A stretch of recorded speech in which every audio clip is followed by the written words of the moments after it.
I've been doing these little video snippets, and I really enjoy the response that I've gotten back from everybody.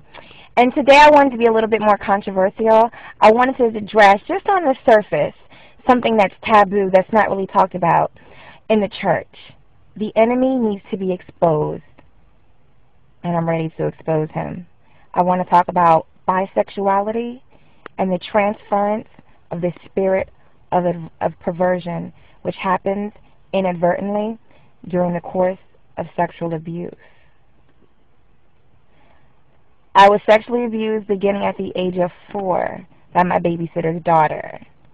And up until very, very recent months, I'm the only person that I had ever heard of that had been sexually abused at the hands of a woman. We've all heard many, many stories over the years, whether it be through magazines, books, movies, talk shows. Everybody's talking about being sexually abused, but it's always at the hands of a man. Well, guess what? There are a lot of women out there, and they are sexual predators and sexual abusers. Now that I have my pen pal prison ministry, I've had so many men that have confessed to me being abused at the hands of a woman sexually, being touched inappropriately by older women.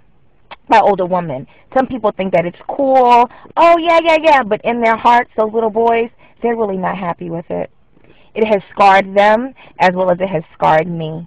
It leaves a stamp, an imprint that we carry on with us throughout our years.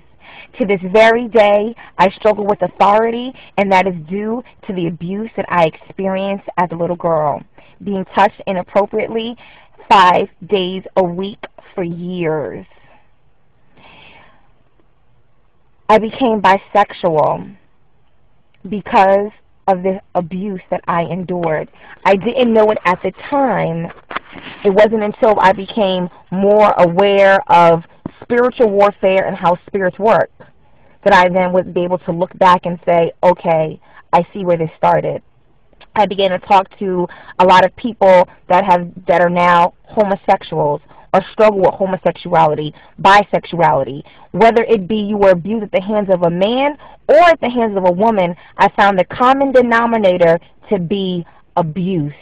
The textbook says that when you've been sexually abused, oh, you're going to do poorly in school, you're going to be sexually promiscuous. Shh, guess what? Guess what's another thing that happens to sexually abused people? They then dibble and dabble in bisexuality and homosexuality. I just wanted to touch on this a little bit, and I wanted to say that every time I see a young lady and she's sleeping around really bad and people want to call her a hoe, a slut, a freak, or whatever, you know what I think? Who touched her too soon and too inappropriately before her time? Bye-bye.